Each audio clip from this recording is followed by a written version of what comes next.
This is a Build Your Dream Home podcast with Mark Mathis, episode 12.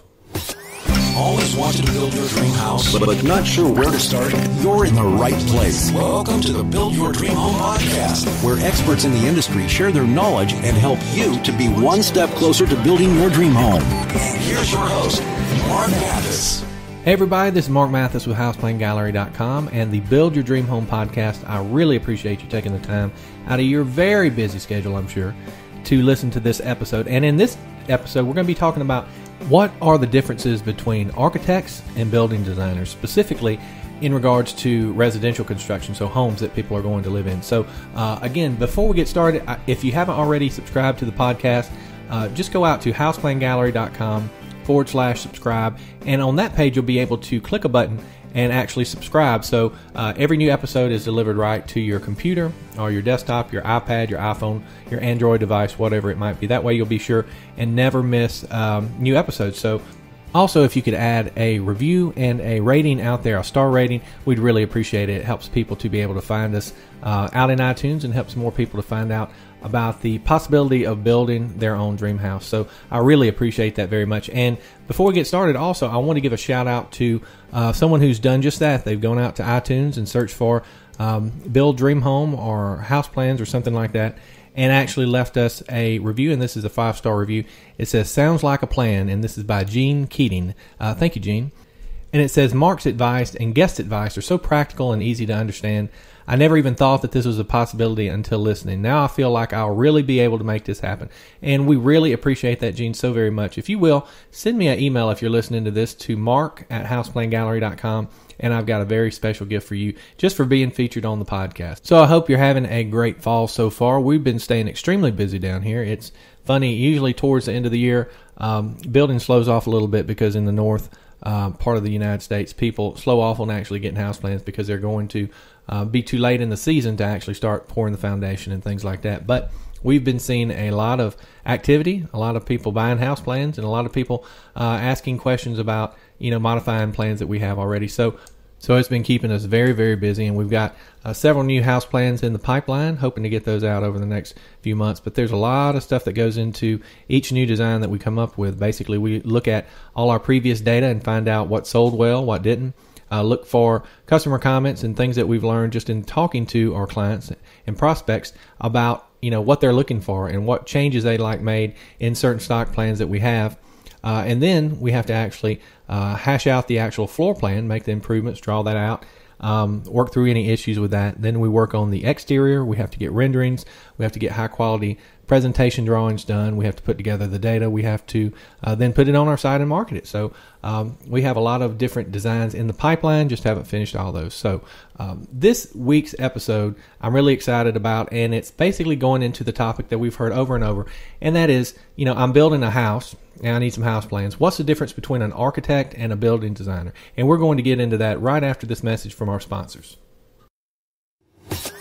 Looking for the latest cool home ideas and pictures of awesome new house features that you can include in your new home? Check out our Facebook page at www.houseplangallery.com/Facebook, where every single week we'll share the new home ideas you will fall in love with. Okay, now we're going to get into what are the main differences between architects and building designers, specifically around house plans. So first of all, we're going to talk about architects. So what do architects do? Traditionally, architects do more commercial related projects. Now, there are definitely architects all over the country that do primarily residential, but in the southeastern United States, what we found is most architects tend to focus on higher-end custom homes if they're doing residential, and are, restaurants, government facilities, sports facilities, and those types of things. So they're more commercial property focused as a general rule. Now, there's some awesome architects out there that do residential stuff, and if you're in an area that requires architect to actually draw your house plans, then that's definitely a good option for you. But architects are actually licensed in the state in which they operate, and so basically they go through a professional school of architecture, and then that is one part of having the ability to even sit for the exam. Next, they have to go through and do so many years of practical experience in the real world with a licensed architect, typically in the area that they'll be working. They go through different aspects of the mentorship or internship, where they learn all about structural work, and they learn all about design. They learn all about, HVAC, air conditioning systems and things like that. But after they go through that period, they're able to start sitting for different parts of the test. So the actual architecture exam is several tests in one. And many times you'll find that they'll take several tests and then they'll get some more experience, or they'll retake other parts. And so eventually, over time, they'll be able to pass all those aspects and they'll be able to get their license. And so at that point, they're considered an officially licensed architect, and there's continuing education and things like that they go through over time. But again, they're primarily focused in their professional development and in their education on commercial, larger scale projects. So now, if you come into contact with an architect in your local area, in some cases they may have stock plans that you can purchase and have them modify. However, in most cases you'll find that architects do custom design entirely. And so the custom design process is that you have an idea for a house plan that you like to actually build out, and so you go and meet with them and talk about your ideas, and then they eventually come back with a series of preliminary drawings that you review, comment on, and you tweak over time. And then usually 3 to 6 months later, you have a fully finished set of house plans specifically for your site in that local area. Now, again, some architects do offer a collection of stock house plans that they can then take and modify for much less cost. But with custom design, as you know, you're talking about a much more lengthy process, 3 months to a year, just depending on the workload of the architect and the changes that are made. And also you're talking about several $1,000s to actually get those house plans finished up. But you would have someone there in your local area that you could talk to and deal with. So in some states also there's some requirements on stamping by an architect or engineer. Illinois is one.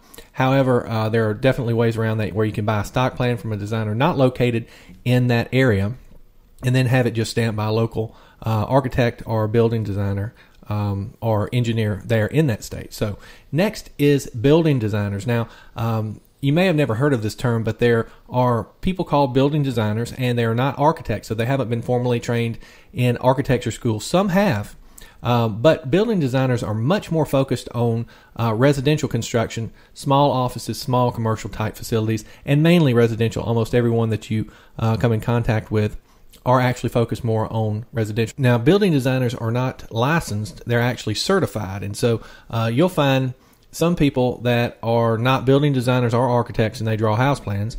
We have one in an area close to Hattiesburg, and it's a person that actually works behind the desk at a liquor store, and they draw house plans on the side. And so they have no formal training whatsoever. They just learn how to do it from a family or friend or whatever.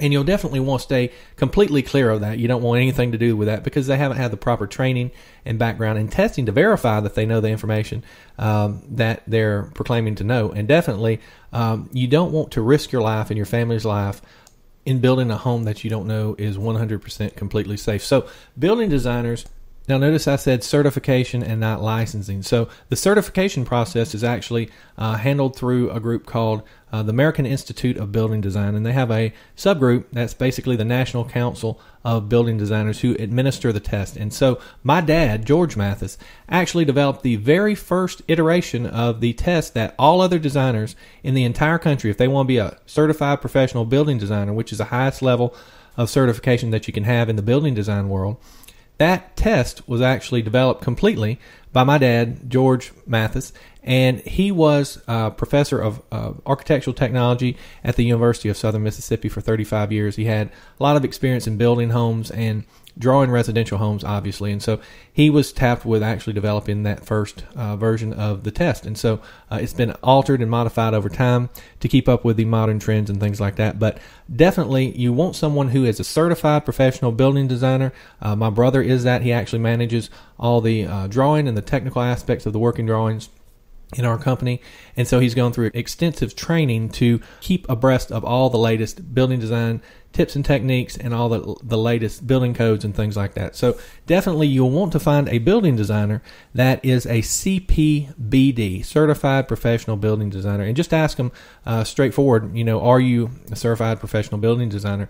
Because you'll find, especially in the southeastern United States, there's a lot more building designers around than there are architects in many cases, and it all gets down to what you feel most comfortable with. If you have someone who's an architect or a building designer and you feel comfortable, you like their work, you get along well with them, and the price is where you want it to be, then choose them. Either way is perfectly acceptable. There's no way that's better than another. We are actually certified professional building designers at HousePlanGallery, and some of our best friends are licensed architects, obviously. One of my best friends actually is a licensed architect here in Baton Rouge. So definitely either route is fine to go, but I just wanted to give you this background on the difference in, commercial work and residential work, and the differences between architects and building designers, so you can make an informed decision. Also, one thing that you might pay attention to is the cost comparison between architects and building designers. Generally speaking, now this isn't the case in all locations or with all people, but generally you'll find that building designers are going to be less expensive for their working drawings and their house plans than an architect. Again, this is not a hard and fast rule. You'll have to do your own research, but generally speaking, that is the case. Also, again, state stamping. In some cases, you have to have a state licensed architect or engineer to stamp those plans. However, any stock plans that you find anywhere on the internet, whether it's ours or someone else's, can generally be stamped by a state licensed architect or engineer just for a small additional fee. And so you buy the house plans, you get them modified, and then that designer would help you find a state licensed architect or one in your local area that could just basically review the plans, confirm all the different details are included that need to be, and then they'll stamp that for you and you're good to go. The benefit of doing that is because you'll be able to save a tremendous amount of time and money, and so versus having a fully custom set of plans developed there in your local area. So architects versus building designers, you can choose either one and you'll be perfectly fine. You're going to be very happy with the end result. I just wanted to let you know these different things so you can make a very informed decision. So hopefully this was helpful. If you have any questions whatsoever, be sure and leave us a question on our show notes page. For this episode, it's at HousePlanGallery.com/12 for episode 12. And again, we're always here to help.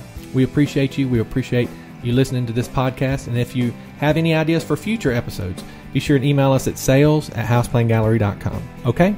With that, this is Mark Mathis with the Build Your Dream Home podcast and HousePlanGallery.com. We appreciate you, and I hope you have a blessed day.